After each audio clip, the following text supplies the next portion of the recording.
नमस्कार प्यारे साथियों, कैसे आप सभी। एक बार फिर से आप सभी का स्वागत अपने योद्धा सीरीज के एपिसोड नंबर नेक्स्ट में। वेशभूषा वेशभूषा की बात चल रही है और वेशभूषा के अंदर अपने एपिसोड नंबर कौन सा है भैया? एपिसोड नंबर 11 है। तो एक बार सभी साथी जुड़ेंगे और एक एक बातें बढ़िया नोट करते हुए, बढ़िया डाउट क्लियर करते हुए आगे चलेंगे। चलो भैया, क्या कहते हैं? सबसे पहले क्या कहा है? ओढ़नी के प्रकार। ओढ़नी ओढ़ जाऊं तो मैं, तो ओढ़नी के प्रकारों के अंदर सबसे पहला नाम क्या आता है बताओ? चक्री भांत की ओढ़नी। क्या नाम आता है? चक्री भांत की ओढ़नी। और दूसरा आता है जवार भांत की ओढ़नी। चलो भाई, हमारे सामने दो ओढ़नियों के प्रकार आ जाते हैं। ठीक है भाई, चक्री भांत की ओढ़नी, इस ओढ़नी में चक्र की आकृति बनी होती है। यानी कि चक्र की आकृति मतलब छोटी छोटी बूंदे हैं और यूं गोल गोल गोल चक्र बने, उस चक्र को क्या कहते हैं? चक्री भांत की ओढ़नी कहते हैं। इधर है जवार भांत की ओढ़नी। ये ओढ़नी सफेद रंग की होती है, जिस पर विभिन्न रंगों में जवार के आकार की छोटी छोटी बिंदियां कपड़े के दोनों ओर बनाई जाती है। कपड़े के दोनों ओर, एक तरफ जैसे माना कि ये कपड़ा है तो एक तो इस तरफ और एक से इस तरफ, दोनों तरफ क्या होगी? जवार की आकृति की छोटी छोटी बिंदियां क्या है? कपड़े के दोनों ओर बनी हुई होती है। आगे बात समझे? यहां तो कोई दिक्कत नहीं भैया। अगली बात हमारे सामने रहती है राजस्थान की वस्त्र एवं आभूषण की जो परंपरा है, उस परंपरा के अंदर हमारे सामने एक नाम रहता है कच्छाबू। एक नाम क्या रहता है?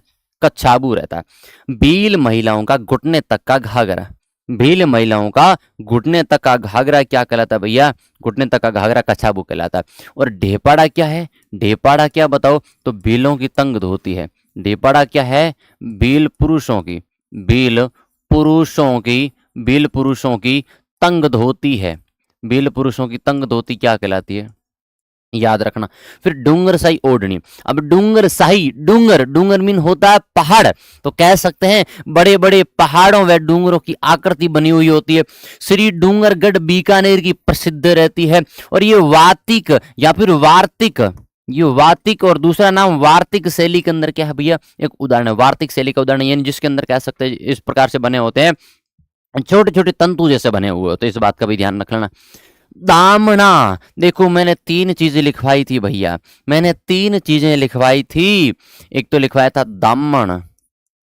दामन एक प्रकार का क्या है बताओ? घाघरा है। मैंने लिखाया था दामना। दामना, दामना एक आभूषण है। दामना एक आभूषण है। और मैंने लिखाया था दामनी। दामनी, और दामनी एक प्रकार की ओढ़नी है। तो ये तीनों चीजें क्या याद रख लेना? तीनों चीजें भाई ध्यान रखना। ओके, अगली बात फिर ये कहाँ पहना जाता है? अंगुली का एक प्रकार का क्या है? आभूषण है। तो कच्छाबू, भील महिलाओं के घुटनों तक का घाघरा, डूंगर साई ओढ़नी, बड़े बड़े पहाड़ों में डूंगरों की आकृति बनी होती है। डूंगरगढ़ बीकानेर की प्रसिद्ध वार्तिक कला का उदाहरण है। फिर दामना अंगुली का एक विशेष प्रकार का आभूषण है। अगली बात, ओढ़नी की विशेषताएं क्या है? तो भैया देखो, ये गरासियों की फाग ओढ़नी सोजत पाली के प्रसिद्ध है। ठीक है, जो जो फाग है ना, उसकी बात कर रहा हूं। गरासियों की जो फागा ओढ़नी है वो सोजत पाली के प्रसिद्ध है। मोरनी भांत की जो ओढ़नी है, वो इस ओढ़नी में नाचते मोरों की आकृति के चित्र बने हैं। नाचते मोर, डांसिंग पिकॉक। डांसिंग पिकॉक की क्या है? मोरों की आकृति। तो अपन कह सकते हैं मोरनी भांत की ओढ़नी कहलाती है। डूंगर साई ओढ़नी में डूंगर के आकार के क्या बने भैया? चित्र बने उस पे। तो फिर भैया और बताओ, लहर भांत की ओढ़नी, जिसके अंदर ये समुद्र जैसे लहर बने। मोठड़ा लहरिया, तो अपन कह सकते हैं आपस में क्रॉसिंग करते हैं। ये सारी लहरिया के प्रकार है। आगे बात समझ, मोरनी भांत की ओढ़नी, इस ओढ़नी में नाचते मोरों की आकृति के चित्र बने होते हैं। राजस्थानी परंपरा, अब देखो, एक है कटारी या फिर कटार भांत की ओढ़नी। अब कटार भांत में क्या होगा? राजपूत महिलाओं द्वारा ओढ़ी जाती है, जिस पर कहा जाता है छोटी छोटी तलवार की आकृति के चित्र बने होते हैं। बाकी ये मूलतः राजपूतों महिलाओं के द्वारा पहनी ओढ़ी जाती है। बाकी इससे ज्यादा कोई इंपॉर्टेंट फैक्ट नहीं बचता है। फिर एक कभी आपने नाम सुना होगा चीड़ का पोमचा। चीड़ का पोमचा है, ये काले रंग का होता है। हाड़ौती क्षेत्र में विधवा महिलाओं के द्वारा ओढ़ा जाता है। एक आपने सुना होगा पुत्र जन्म पर, पुत्र जन्म पर पीला पोमचा होता है। पुत्र जन्म पर पीला पोमचा होता है। पुत्री जन्म पर गुलाबी पोमचा होता है। गुलाबी पोमचा होता है, इस बात का भी ध्यान रख लेना। और भैया हाड़ौती क्षेत्र के अंदर चीड़ का पोमचा होता है, काले रंग का, विधवा महिलाएं ओढ़ती है। अगली बात भैया देखो, एक होता है मोठड़ा। मोठड़ा, मोठड़ा लहरिये की धारियां आपस में एक दूसरे को काटती है। मोटरा जो लहरिया है उसकी धारियां आपस में एक दूसरे को काटती है। देखो ये काटती है आपस में, देखो इस प्रकार से, ये धारियां हैं, ये धारियां हैं, फिर इधर से एक धारियां आ रही है इधर से, ये, और वह मोटड़ा कहलाता है, और मोटड़ा जोधपुर का प्रसिद्ध रहता है। फिर मोटड़ा तो ठीक है, लेकिन एक हमारे सामने रहता है समुद्र लहरिया। समुद्र लहरिया, समुद्र लहरी के अंदर क्या होता बताओ? तो भाई समुद्र लहरी में हमने तो सुना है, ये देखो, ये इस प्रकार की धारियां बनी हुई होती, इस प्रकार की क्या बनी हुई होती? धारियां बनी हुई होती। तो समुद्र लहरिया भी याद हो गए ना। चलो भाई यहां तक तो मामला ठीक है। अगली बात एक है चिणोटियो। चिणोटियो ये ध्यान रख लेना। तो ये क्या होता है? तो पुत्र के जन्म के अवसर पर पुत्र की माता द्वारा ओढ़ा जाने वाला जो मांगलिक वस्त्र है, मांगलिक वस्त्र है। और जनरली जनरली पुत्र जन्म पर पीला पोमचा ओढ़ा जाता है। कैसा? पीला पोमचा ओढ़ा जाता है। इस बात का भी क्या करना, ध्यान रख लेना। फिर आपसे पूछे सदवा स्त्रियों की ओढ़नी वह कीमती वस्त्र है। साड़ू क्या होता है? सदवा जो स्त्रियां होती है उनका क्या है भैया? कीमती वस्त्र है। एक प्रकार की ओढ़नी और कीमती वस्त्र रहता है, मूल्यवान वस्त्र रहता है, जिसकी कह सकते हैं पारंपरिक रूप से बहुत इंपॉर्टेंस है। फिर धनक। धनक जनरली जैसे मेरा ननियाल है बाड़मेर साइड, तो वहां ओढ़नी को ही धनक कहते हैं। ओढ़नी को ही धनक कहते हैं। क्या होता है? धनक बड़ी बड़ी चौकोर बूंद से युक्त अलंकार धनक कहा जाता है। ये ध्यान रख लेना। बड़ी बड़ी चौकोर बूंद, चौकोर बूंद का मतलब चार चार भुजाओं वाली, ये ध्यान रख लेना। चौकोर बूंदों से युक्त, चौकोर बूंदों से युक्त क्या होती है भैया? जो वस्त्र होता है, ओढ़नी होती है, उसको क्या कहते हैं? धनक कहते हैं। वैसे धनक तो मैंने कहा दिया ना कि बाड़मेर जैसलमेर साइड में ओढ़नी को धनक कहते हैं। अगली बात है एक होता है जिम्मी, उसको कहते हैं मामा चूनड़ी और कंवर जोड़। पूरी बात समझ लेना। जिम्मी या फिर मामा चूनड़ क्या होती है? जब मामा अपनी अपनी भांजी की शादी में आता है तो अपनी भांजी के लिए एक प्रकार की ओढ़नी लाता है, उसको कहते हैं मामा चूनड़ या फिर जिम्मी। लेकिन एक बात और ध्यान रखना, एक बात और ध्यान रखना। क्या भाई? यही मामा जी यानी अपनी बहन को, बहन को जो भात भरने आता है, भात भरने आता है, उसको मायरा कहते हैं। मायरा या फिर भात कहते हैं। इस बात का तो ध्यान रखना भाई। फिर विवरण क्या है कि विशेष गोटे किनारों युक्त लाल गुलाबी ओढ़नी क्या कहलाती है भैया? तो वो कहलाती है जिम्मी या फिर मामा चूनड़। और विवाह के अवसर पर फेरे सप्तपदी के समय दुल्हन के लिए और स्रोत है मामा द्वारा लाई जाती। तो ओवरऑल मैंने पहले बता दिया, मामा जी के द्वारा अपनी भाणजी की शादी के अंदर लाई जाने वाली एक प्रकार की ओढ़नी क्या कहलाती है? एक होता है डोडी, जामे की तरह पहनने वाला वस्त्र, जामे, और इसका प्रचलन मेवाड़ में सर्वाधिक है।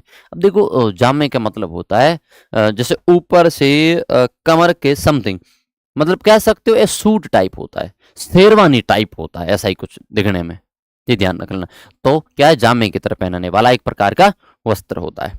अगली बात हमारे सामने रहती है दामनी।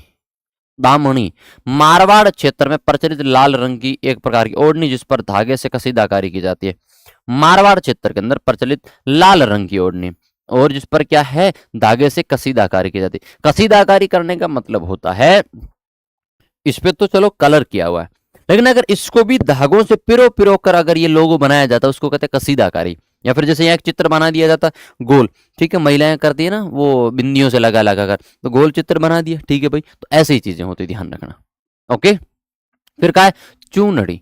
चूनड़ी वैसे ओढ़नी को कहते हैं, लेकिन अलग अलग प्रकार हो जाते हैं। बूंदों के आधार पर बनी डिजाइन चूनड़ी कहलाती है, और आहड़ उदयपुर में भीलों की चूनड़ी छपती है। ये ध्यान रख लेना। आहड़ उदयपुर के अंदर भीलों की चूनड़ी छपती है, और बूंदों के आधार पर, बूंदों जैसे ये देखो, और ये जो चूनड़ी है ना, ये बहुत हल्की होती है। और दूसरी एक और बात, इसकी विशेषता क्या है? विशेषता ये है कि भाई जैसे अपन कह सकते हैं, इसको जो ओढ़ते हैं ना, उससे पहले एक धागा निकाला जाता है, कुछ धागे, तो धागा निकालने के बाद में चूनड़ी इस प्रकार से लगती यूं एकदम कोमल सी, जैसे अभी इस पे इतनी सारी सलवटें हैं। ये ध्यान रखना। फिर बुर्का क्या होता है? तो कि मुसलमान महिलाओं के पहनने का एक वस्त्र है जिसे सिर से पांव तक पूरा शरीर ढका रहता है। बुर्का आप सभी समझते हो, आपने देखा भी होगा, तो एक आइडिया लगा सकते हैं कि भैया बुर्का इस प्रकार से होता है, मुसलमान महिलाओं द्वारा अपना फेस टू पैरों तक का जो कवर करने का एक वस्त्र होता है। ज्यादातर ये काले रंग का होता है। मूलतः ये किस रंग का होता है भैया? काले रंग का होता है। इस बात का ध्यान रख लेना। ओके, चलो अगली बात है आदिवासी महिलाओं की ओढ़नी। आदिवासी महिलाओं की ओढ़नियों में पावली भांत की ओढ़नी है, तारा भांत की ओढ़नी है, लहर भांत की ओढ़नी है, केरी भांत की ओढ़नी और जवार भांत की ओढ़नी। ये आदिवासी महिलाओं के वस्त्र है। उन आदिवासी महिलाओं के वस्त्र के अंदर आदिवासी महिलाओं की ओढ़नियां हैं। आदिवासी महिलाओं की क्या है भैया, ओढ़नियां बनी हुई है। इस बात का ध्यान रखना। इन ओढ़नियों के प्रकार है पावली बांध, तारा बांध, लहर बांध, केरी बांध और जवार बांध। भाई आगे चलेंगे, बिल्कुल।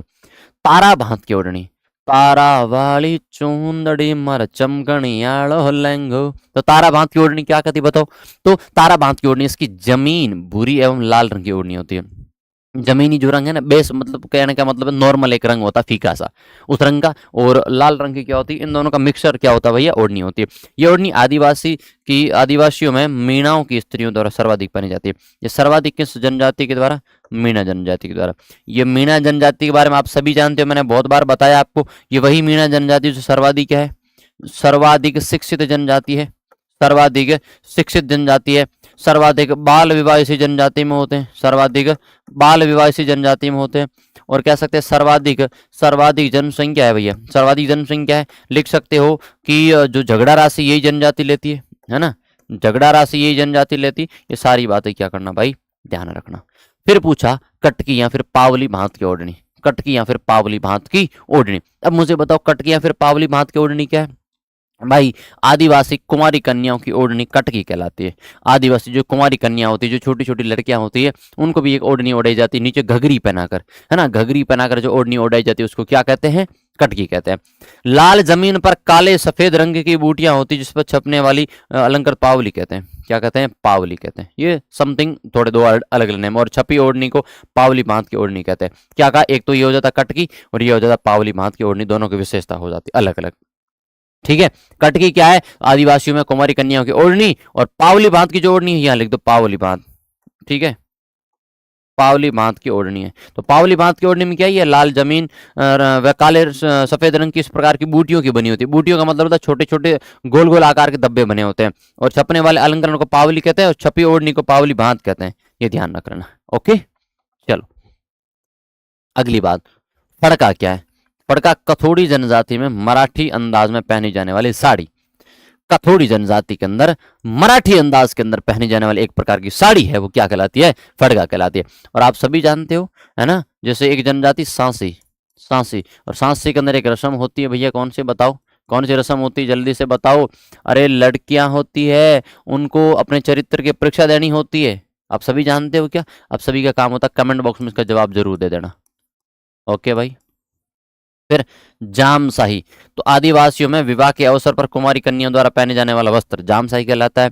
कच्छाब, भीलों व महिलाओं द्वारा घुटने तक का वस्त्र होता है। कच्छाबू जो मैंने आपको बता दिया घाघरा होता है, घुटनों तक का घाघरा होता है। अगली बात, भील और आदिवासी परंपरा, एक होता है पीरिया। पीरिया क्या है, भीलों में शादी के वक्त पहना जाने वाला पीले रंग का लहंगा। भील स्त्रियों में शादी के अंदर, पीरिया बोले तो पीले रंग का लहंगा होता है। पीले रंग का क्या होता है, लहंगा होता है। भील स्त्रियां शादी के समय पहनती है, शादी के समय क्या है, पहनती है। अगला है सिंदूरी। भाई सिंदूरी क्या है, भीलों में शादी के वक्त, इस प्रकार से कर लो, भीलों में शादी के वक्त पहना जाने वाला लाल रंग की साड़ी वेश। ठीक है, ये है पीले रंग की, ये लाल रंग की। सिंदूर, सिंदूर कैसा होता है, लाल रंग का होता है। नांदना क्या होता है, ये आदिवासियों का प्राचीनतम वस्त्र है। ये एक प्रकार के नीले घाघरे की सींट होती है जो शाहपुरा में बनाई जाती है। नीले घाघरे की सींट होती है, मतलब थोड़ा लबादा जैसा बड़ा होता है और नीले घाघरे जैसा होता है, नीले रंग का होता है। इस बात का ध्यान रख लेना। अगली बात हमारे सामने रहती है रेजा। सहरिया, सहरिया स्त्री द्वारा विवाह के अवसर पर पहना जाता है। सहरिया स्त्री द्वारा विवाह के अवसर पर पहना जाता है। कंजर जनजाति की विवाहित महिला का जो चुस्त पायजामा, जिससे चक्री नृत्य करते समय पाँव में पहनते हैं।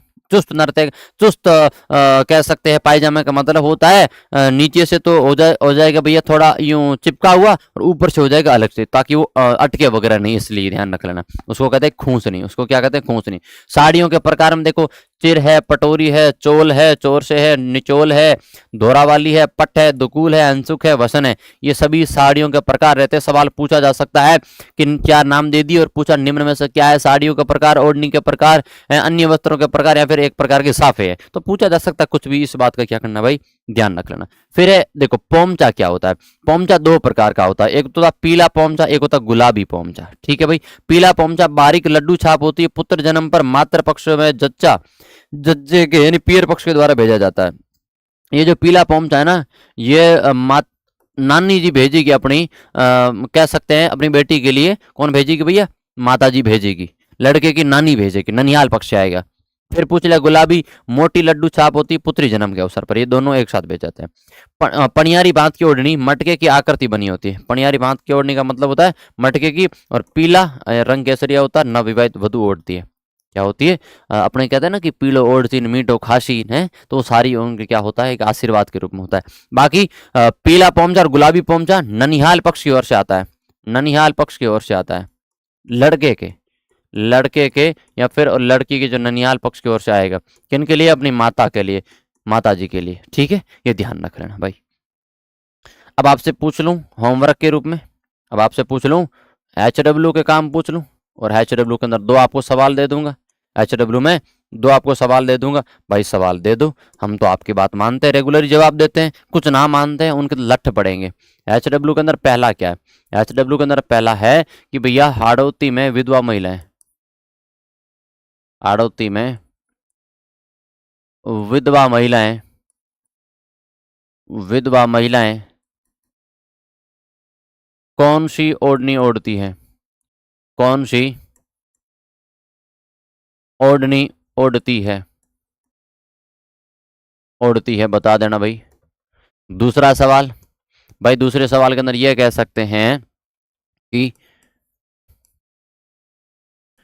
कौन से लहरिए की धारियां समानांतर चलती है, समानांतर चलती है। ठीक है। तीसरा सवाल, भील महिलाओं का घाघरा क्या कहलाता है?